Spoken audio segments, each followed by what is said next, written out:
Hello children, how are you? I hope you all are doing good.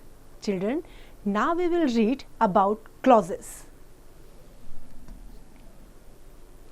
Let's learn. Sometimes students are confused between a phrase and a clause. So let's first learn what a phrase is. Phrase के बीच में और clauses के बीच में generally confusion create होता है. तो पहले हम ये सीखेंगे कि phrase क्या है और clause क्या है. A phrase is a group of words which represents just one clause of word, noun, verb, adjective or an adverb. It has no finite verb.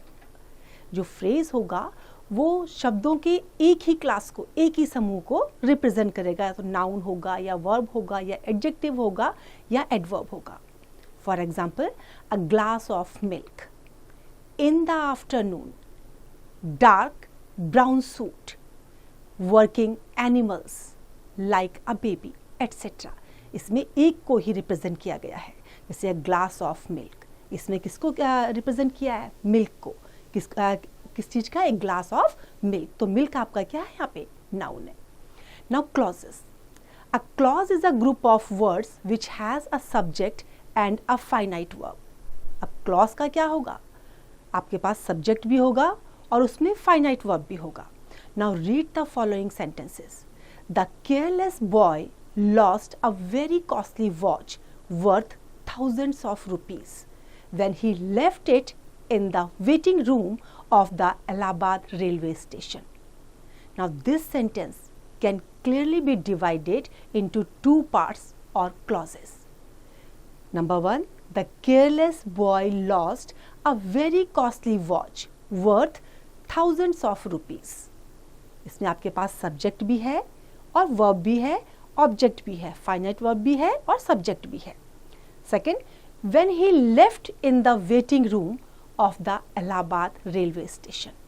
Now both these two parts, clauses, have their own subjects and finite verb. दोनों के अपने subject है और finite verb है. Now clause structure. अब देखिए clause का structure कैसे होता है. Clauses comprise a noun phrase and a verb phrase. क्या होगा क्लॉज में? नाउन फ्रेज भी होगा और वर्ब फ्रेज भी होगा.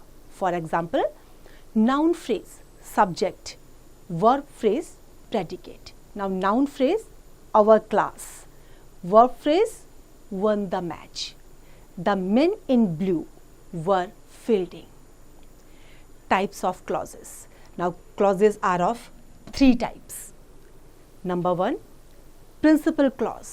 A principal clause, also called a main clause or an independent clause, has a finite verb with a subject and conveys complete sense, i.e. it can stand on its own. जो principal clause होगा वो अपने आप में एक complete sentence होगा, आपको complete sense देगा, आपको उसकी meaning बिल्कुल clear होगी. ये independent sentence होता है, independent clause होता है ये, और इसका एक अपना finite verb और subject भी होता है. Next is subordinate clause. A subordinate clause, also called a dependent clause, has a finite verb with a subject but doesn't convey complete sense on its own. It can thus never be a sentence in itself. It makes sense only when it is subordinated to an appropriate principal clause. जो subordinate clause होगा इसको हम dependent clause कहते हैं. Dependent clause क्यों कहते हैं? क्योंकि इसकी मीनिंग अपने आप में कभी भी क्लियर नहीं होती. अपना मीनिंग क्लियर करने के लिए, अपना मीनिंग कंप्लीट करने के लिए इसको प्रिंसिपल क्लॉज के ऊपर डिपेंड होना पड़ता है. इसका सब्जेक्ट होता है, फाइनाइट वर्ब होता है, लेकिन जो मीनिंग होती है वो इसकी अपने आप में क्लियर नहीं होती. For example, I like movies. I like movies आपका इंडिपेंडेंट क्लॉज है और प्रिंसिपल क्लॉज है क्योंकि इसमें अपने आप में मीनिंग क्लियर है. The next part is which are directed by Subhash Ghai. Now it's dependent clause. क्योंकि अगर आप which are directed by Subhash Ghai का मीनिंग आप फाइंड आउट करने की कोशिश करेंगे तो आप नहीं कर पाएंगे। इसका कंप्लीट मीनिंग आपको सेंस करने के लिए आई लाइक मूवी जो फर्स्ट पार्ट है उसको पढ़ना जरूरी होगा, तब आपको समझ में आएगा कि उस मूवी को पसंद करते हैं जिसको सुभाष घई ने डायरेक्ट किया था। तो सेकेंड पार्ट आपका सबऑर्डिनेट क्लॉज है और फर्स्ट पार्ट आपका प्रिंसिपल क्लॉज है। The independent clause I like movies can exist on its own, जो फर्स्ट पार्ट है उसका मीनिंग अपने आप में क्लियर है, आप समझ पा रहे हैं I like movies. Next, coordinate clause. Coordinate clause, independent clause which are joined by coordinating conjunctions are called coordinate clauses. Often in a sentence there are two or more main clauses which are joined together by coordinating conjunctions. Each clause in such a sentence can stand on its own. For example, my car had a puncture, independent or principal clause. So I reached office late. Independent clause, coordinate conjunction, coordinate clause. Now ये जो sentence है ये आपका जो आपका coordinating conjunction है उससे जो है ये कनेक्ट हुआ है। तो जो कोऑर्डिनेट क्लॉजेस हैं वो सेंटेंस में 2 या 3 क्लॉजेस हो सकते हैं और वो तीनों क्लॉज अपने आप में उनका सब्जेक्ट भी होता है, फाइनाइट वर्ब भी होता है और उनकी मीनिंग भी क्लियर होती है। लेकिन जो वो सेंटेंसेस ज्वाइन होते हैं वो कोऑर्डिनेटिंग कंजक्शंस के थ्रू से कनेक्ट होते हैं। Both these clauses can stand alone, i.e. Are independent sentences in their own right. जो ये सेंटेंसेस हैं इनको आप क्लियरली अपने आप में इनकी मीनिंग क्लियर है, तो ये किसी के ऊपर डिपेंडेंट नहीं है, हर सेंटेंस उसमें इंडिपेंडेंट होता है, तो आप उसकी मीनिंग को अपने आप में समझ लेते हैं। Kinds of subordinate clause. Based on their function, subordinate clauses are divided into 3 types. अपने फंक्शन पर के आधार पर जो सबऑर्डिनेट क्लॉज होते हैं उनको 3 भागों में डिवाइड किया जाता है। Number 1, noun clause. Number 2, adjective clause. And number 3, adverb clause. Now study the following examples. Many people don't understand what Shakespeare wrote. The highlighted portion is clearly a subordinate clause. जो highlighted portion है वो क्या है हमारा subordinate clause. Now with the subject what and finite verb wrote. Moreover, it performs the function of a noun and the direct object to the verb understand. It is thus a noun clause. जो highlighted portion है वो हमारा subordinate clause है। इसका subject भी है, subject क्या है इसमें what, और finite verb है wrote, और जो इसका function है वो किस चीज़ का है? The function is of a noun and the direct object to the verb understand. तो इसलिए ये क्या है हमारा noun clause है।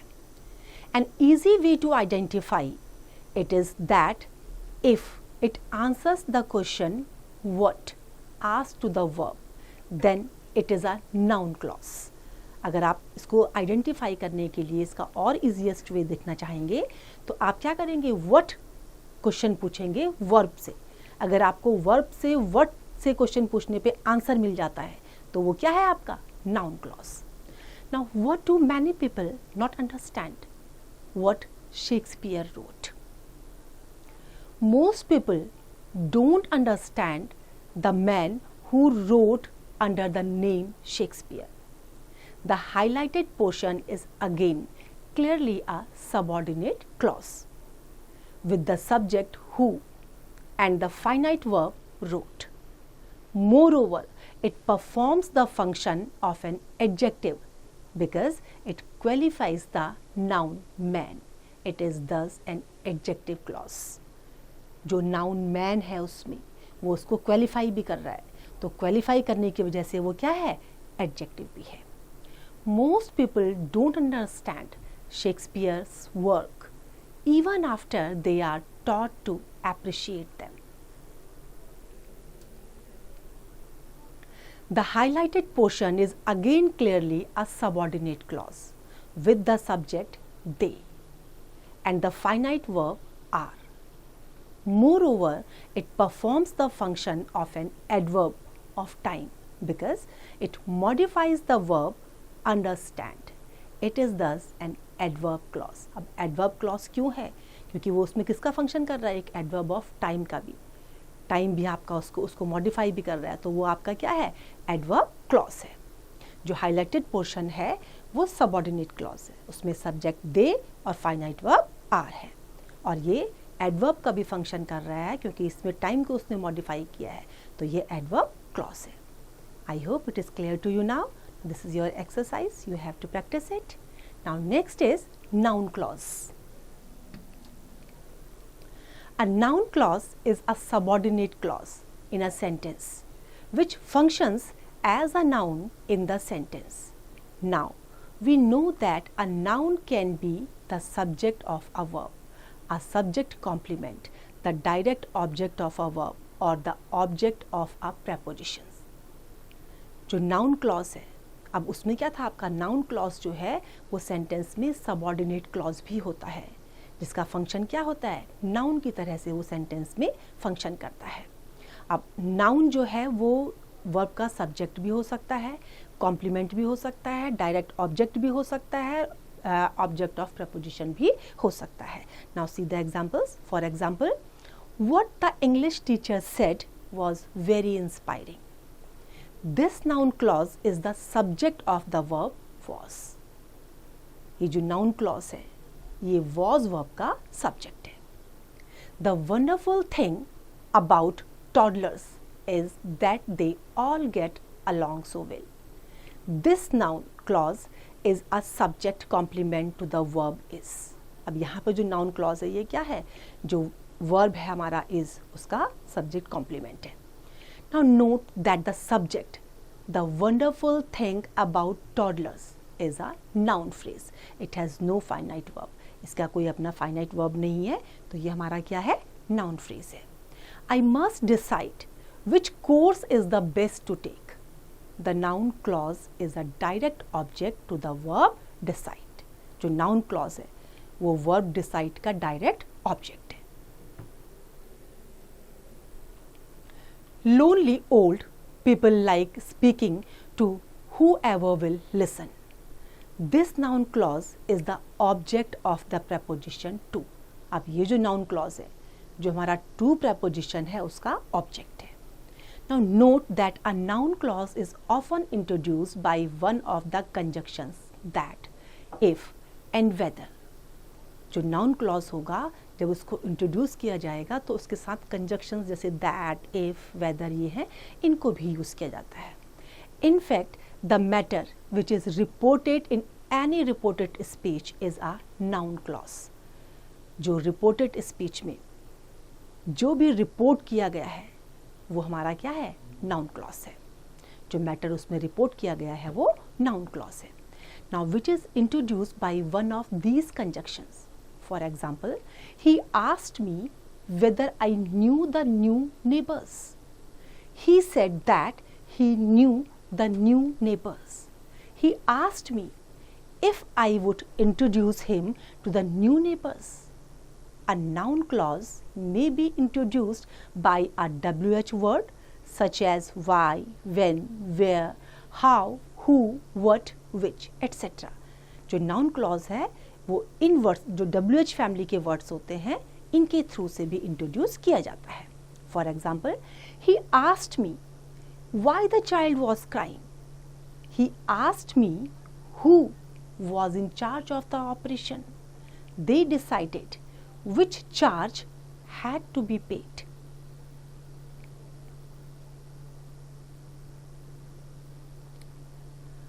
How do I know what I think until I hear what you have to say? He asked me where I went last week. She wanted to know when the doctor would come. Now I hope this is clear to you now. This is your exercise, you have to practice it. Now next is adjective clause.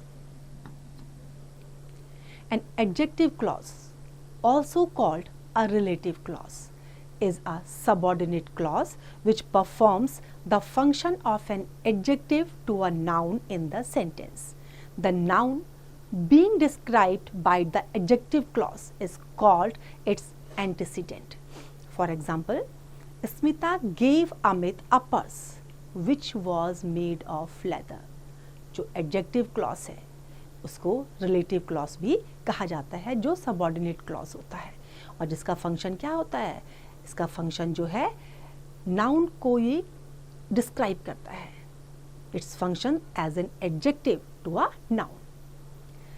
जो noun है और जो noun describe करता है adjective clause को, उसको कहते हैं antecedent. जिस noun को ये क्वालिफाई कराएगा, जिस नाउन को ये डिस्क्राइब करेगा, उसको कहते हैं antecedent. Now for example, Smita gave Amit a purse which was made of leather. कौन सा पर्स? जो लेदर से बना हुआ था.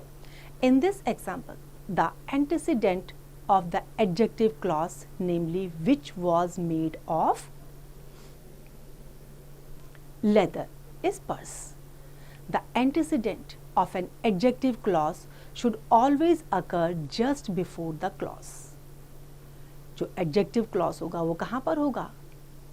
clause से just पहले. जो antecedent होगा वो just clause से पहले होगा. An adjective clause always begins with a relative pronoun. This relative pronoun is either the subject or the object of the clause.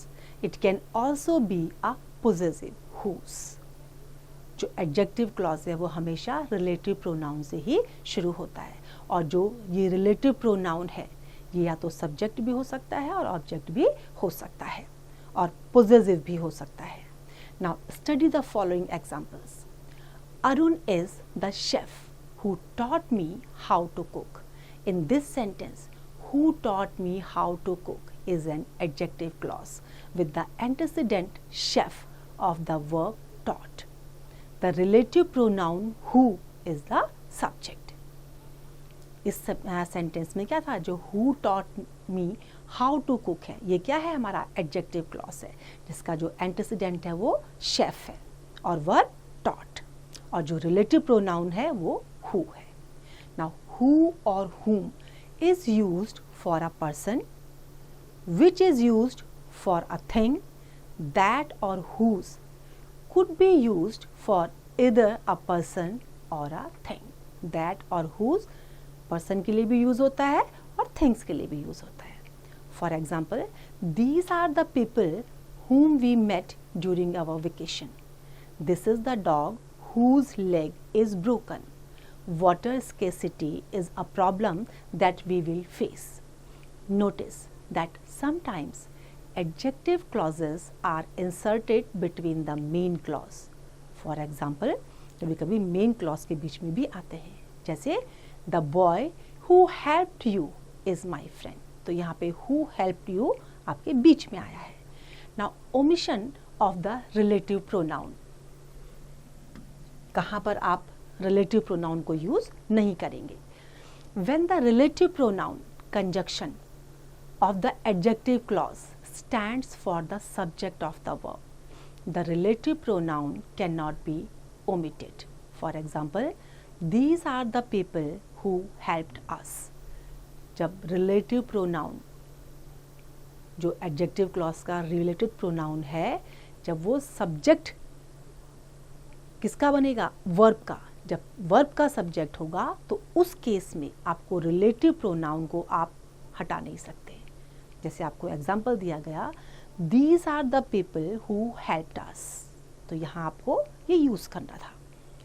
Here who is the subject of helped, the verb of the adjective clause, so the relative pronoun who can not be omitted. When the relative pronoun is the object of the verb of the objective clause, then the relative pronoun may be omitted.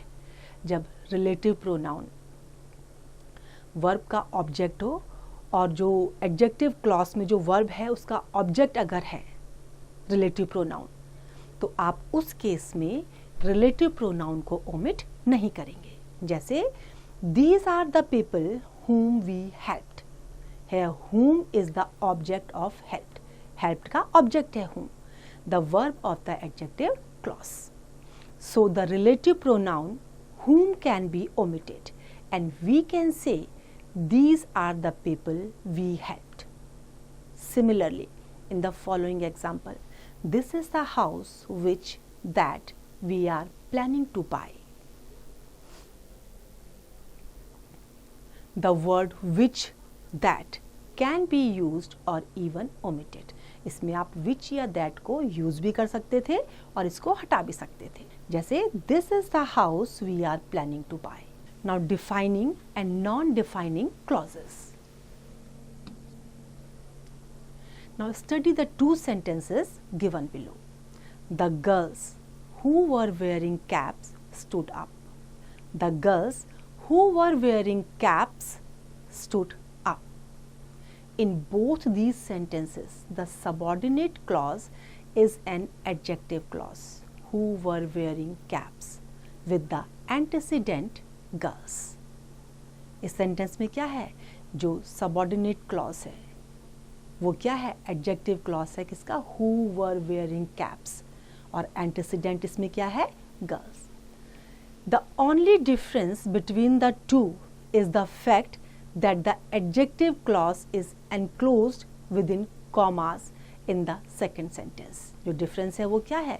Second sentence में जो adjective clause है वो comma से close किया गया है, while it is not in the first one. Yet these sentences convey very different meanings. In the first sentence, the fact that we pause neither before nor after the adjective clause indicates that it is understood that only those girls who were wearing caps stood up. जो first sentence से आपको क्या मतलब समझ में आया? कि केवल वो लड़कियां जो कैप्स पहनी है वो खड़े हो जाएंगी. Now these might have been others who didn't stand up. Therefore, the complete subject of the sentence is the girls who were wearing caps. And the adjective clause gives necessary defining information about its antecedent. In fact, it is very much a part of the complete subject and as such defines it. In the second sentence, the fact that we pause both before and after speaking the adjective clause indicates that it is understood that all the girls in the context were wearing caps. जहाँ pause था वहाँ पे before और after से, उससे पहले जो हम pause ले रहे थे उससे क्या समझ में आ रहा था कि सारी लड़कियाँ जिन्होंने कैप पहनी हुई है. Thus, the complete subject of the sentence is just the girls and the adjective clause merely gives us extra information about its antecedent. It doesn't define it. ये इसको define नहीं करता है. An adjective clause is said to be defining if it is very much part of its antecedent. Adjective clause को आप defining उसी case में कहेंगे जब वो उसके antecedent को define करता है अच्छे से. If it merely gives extra information about its antecedent and in no way defines it, the adjective clause is said to be non-defining. अगर वो उसको अच्छे से डिफाइन नहीं कर रहा है, केवल एक्स्ट्रा इन्फॉर्मेशन आपको प्रोवाइड कर रहा है, तो वो नॉन डिफाइनिंग केस है. अगर डिफाइन कर रहा है, अच्छे से बता रहा है आपको, टू द पॉइंट आपको पूरी इन्फॉर्मेशन दी जा रही है, तो डिफाइनिंग केस में आ जाएगा. My father who is away at the moment just called. Since the antecedent my father is clearly defined without needing the adjective clause, who is away at the moment, the clause is non-defining. On the other hand, if we replace father with brother and the speaker has more than one brother, then the clause becomes defining. अगर father के बदले हम brother को बोलें speaker में और एक से ज़्यादा ब्रदर हों, तो वो क्लॉज कैसा होगा? डिफाइनिंग होगा. For we are specially speaking about a particular brother. My brother, who is away at the moment, just called. Now use of which and that. To understand when to use that or which, it's important to understand clauses. A defining clause, also called a restrictive clause, gives information essential to the meaning of the sentence. That is used in defining clause. That और which कहाँ use करना है, ये हमें अच्छे से use करने से पहले क्लॉज को पढ़ना पड़ेगा कि कहाँ पर इसको यूज़ करना चाहिए. अगर हमें जो क्लॉज जो एसेंशियल इंफॉर्मेशन है सेंटेंस में उसको प्रोवाइड कर रहा है तो हम दैट का यूज़ करेंगे. Here is an example. My car that has a flat tire is in the garage. In this sentence, you understand that the speaker has at least one other car. इससे क्या मतलब समझ में आ रहा है कि उसके पास जो स्पीकर जो आपको बता रहा है कार के बारे में उसके पास एक और कार है. Especially the car he is talking about is distinguished from his other cars by its flat tire. If you remove the clause that has a flat tire, you will lose the implication that he owns more than one car. And even if you somehow know about the other cars, you will not know which one was in the garage. अगर उसने special आपको नहीं बताया होता कि flat car आपको indicate नहीं किया होता तो आपको डिफरेंस पता नहीं चलता. आपको ये नहीं समझ में आता कि उसके पास और कार भी है. और अगर आपको ये पता भी होता कि और कार भी है उसके पास में तो आपको ये पता नहीं चलता कि वो पर्टिकुलर किस कार के बारे में बात कर रहा है. Which introduces non defining clauses. Unlike defining clauses, non defining clauses also called non restrictive clauses. इनको नॉन रेस्ट्रिक्टिव क्लॉजेस भी कहा जाता है. जो विच है वो किसको इंट्रोड्यूस करेगा, नॉन डिफाइनिंग क्लॉज को. Don't limit the meaning of the sentence. You might lose interesting details if you remove them, but the meaning of the sentence would not change. अगर आप उसको रिमूव कर देंगे तो क्या होगा, उसको रिमूव करने से जो इम्पॉर्टेंट इन्फॉर्मेशन है हो सकता है वो आपको ना मिले, जो इंटरेस्टिंग डिटेल्स हैं वो आपको ना मिले, लेकिन जो सेंटेंस की मीनिंग है वो आपको पूरी मिलेगी, उसकी मीनिंग चेंज नहीं होती. Sometimes these phrases are set off by commas. For example, my car, comma, which has a flat tire, comma, is in the garage. यहाँ पे क्या है, phrases को comma से अलग किया गया है. Here the flat tire is simply a description of the car in the garage. There is no implication that the speaker owns more than one car.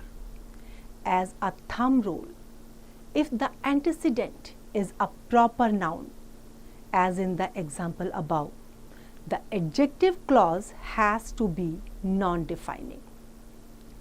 अगर जो आपका antecedent है वो proper noun में है तो जो adjective clause है वो आपका non-defining होगा. If it is a common noun, it may or may not be defining, depending upon the context. अगर कॉमन नाउन है तो डिपेंड करेगा उसके कॉन्टेक्स्ट के ऊपर कि वो डिफाइनिंग है या नॉन डिफाइनिंग है. For example, the ship which sank on its maiden voyage has been the subject of many films. It is understood from the context which ship is being talked about. किस ship के बारे में बात कर रहे हैं वो कॉन्टेक्स्ट से क्लियर पता चल रहा है. The ship which sank on its maiden voyage has been the subject of many films.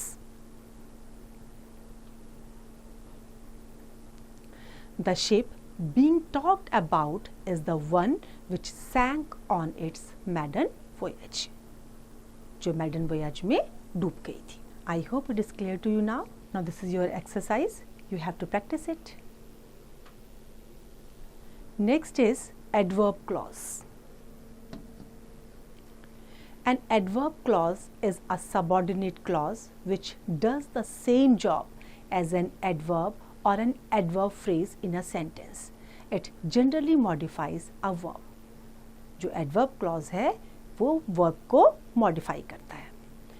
They are very much like adverbs and tell the reader where, when, why or how someone did something.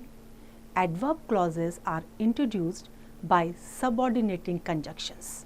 जो adverb clause होते हैं उनको subordinating conjunction से introduce करते हैं और generally वो क्या बताते हैं कि कब, कहाँ, क्यों, कैसे कोई भी काम हुआ तो वो किसने कैसे किया. For example, she had left before I arrived. Now, types of adverb clauses. There are various types of adverb clauses. Here are some examples of the most common ones. In each of them, the adverb clauses are highlighted. ये जो sentence नीचे given है इसमें जो adverb clause हैं उनको highlight किया गया है. कॉमनली यूज्ड एडवर्ब्स हैं. Now, example, the wandering beggar goes wherever he pleases. Type place. Question answered where. यहाँ पे जो क्वेश्चन, किस क्वेश्चन का आंसर आपको मिला है? Where. आपने where से पूछा है तो आपको आंसर मिला है place का कि where he pleases. After the mangoes are harvested, they are sold in the market. Time. When. Gopal didn't call her because he was shy. Cause. Why? What caused this? Sandeep completed his graduation so that he could get a better job. Purpose. यहाँ पे क्या show किया गया है? Purpose. और किस question का answer मिल रहा है आपको? Why का. What was the purpose for doing this? Jaya ran as if the wind was chasing her. Unreality. Although Jay is a qualified accountant, he works as a store clerk. This is concession contrast. Next, if you save your money, you will be able to go to college. Condition. Jaya ran as fast as she could. Manner. How? कैसे? जितना तेज वो भाग सकती थी उतना तेज. As you can see from the examples in the table above, most adverb clauses can be recognized because they are introduced by subordinating conjunctions. Some of the most important subordinating conjunctions classified according to their function while introducing adverb clauses are: number 1, time. Time. When, whenever, before, while, after, since, until, as long as, the first time, the last time, the next time. Next, the adverb clause of time indicates when the action described in the main clause takes place. The action might be immediate, before, after, or it might be spread out over a duration of time, while, as long as. Sometimes the starting point of the action, since, or the final point, until is given.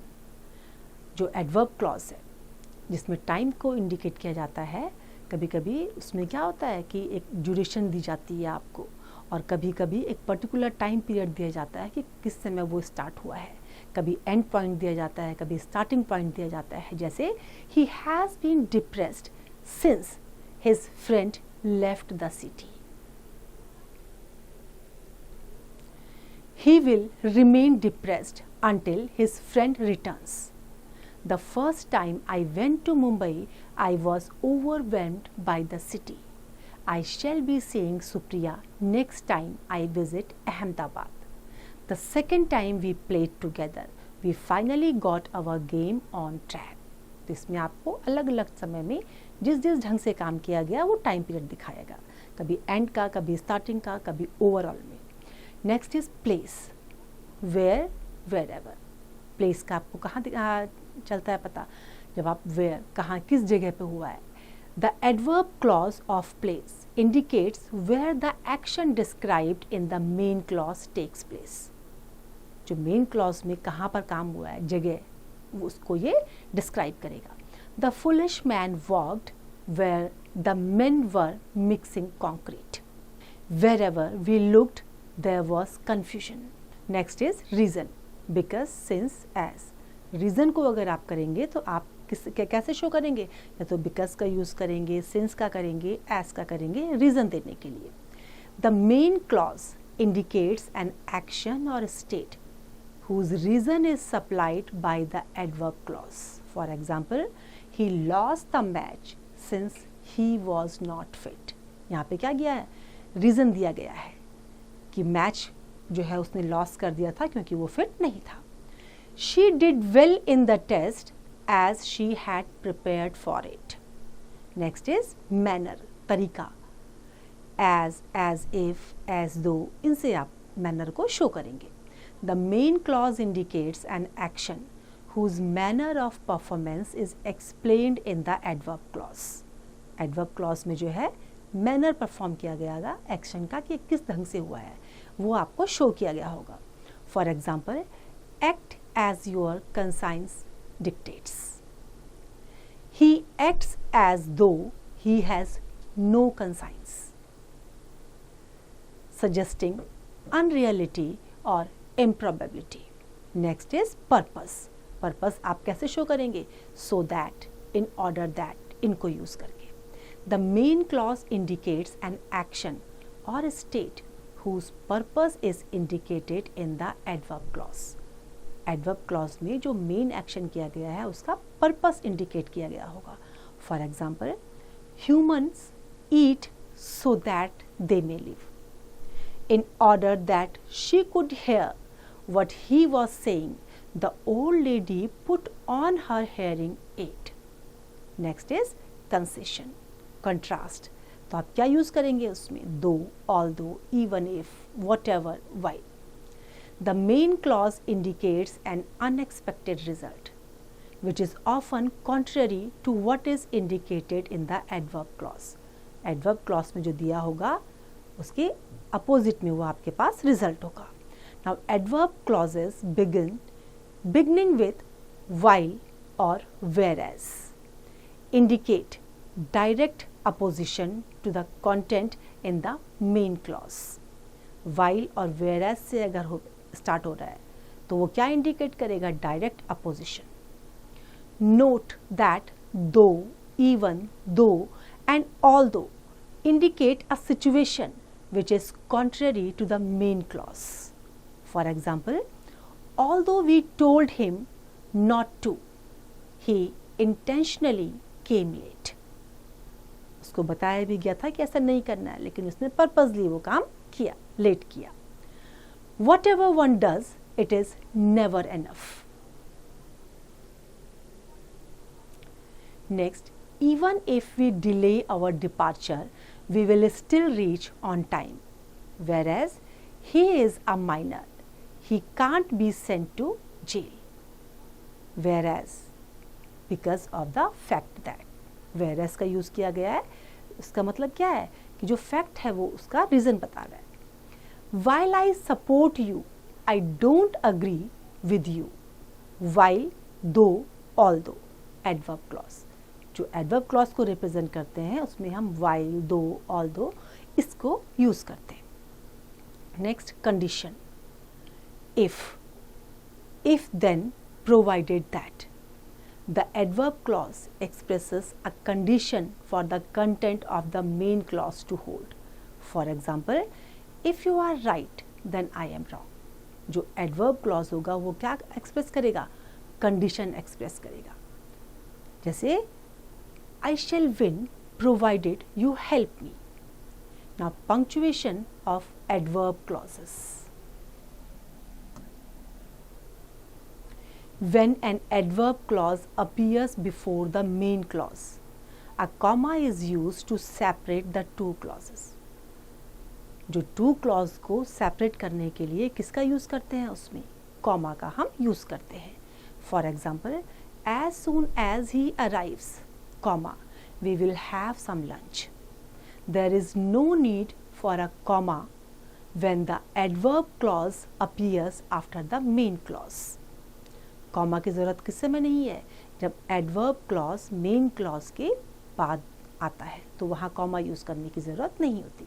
For example, he gave me a call when he arrived in town. Whereas and while show clauses in direct opposition to each other. Whereas और while क्या show करते हैं? Direct opposition. In this case, a comma is used to separate the clauses even when the subordinate clause appears after the main clause. तो इस situation में चाहे main clause के बाद हमें जो है वो नज़र आए सबॉर्डिनेट क्लॉज, हमें फिर भी कॉमा का यूज़ करना पड़ेगा. I have very little time to do my homework, comma, whereas you have lots of time to do yours. Mary is slim, comma, while I am overweight. Just as we use a comma before while when it indicates contrast, we can do the same when since and as indicate cause. जैसे while के साथ किया है ऐसे since और as के साथ भी हमें करना है जब अगर ये हम cause को indicate करते हैं तो. When while, as and since indicate time and as indicates manner, we don't use the comma. अगर while, as और since टाइम को इंडिकेट कर रहे हैं, as मैनर को इंडिकेट कर रहा है, तो हमें उस केस में कॉमा यूज़ करने की ज़रूरत नहीं करना है. हमें उसकी ज़रूरत नहीं होती है. जैसे for example, she was talking while I was reading, while time period के लिए. She was talking while I was reading, while contrast. She started talking as I walked in. यहाँ as ने time period को show किया है. She has been talking since the day dawned. Since time period के लिए. She has stopped talking since I started yawning. तो यहाँ पे since cause को show कर रहा है. She is not talking to me as I told her that she talks too much. यहाँ पर as जो यूज़ किया है वो cause के लिए है, reason के लिए है. Sometimes noun clause are used adverbially. For example, I am glad that you have come back. It is sad that they have lost the match.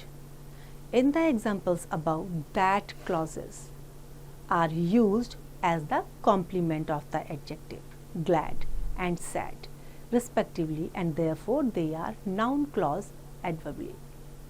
ये जो किसको ये क्या है जो that clause का यूज़ किया गया है, ये adjective glad और sad का क्या है, complement है, तो इसलिए ये क्या है, adverbially यूज़ किए गए हैं.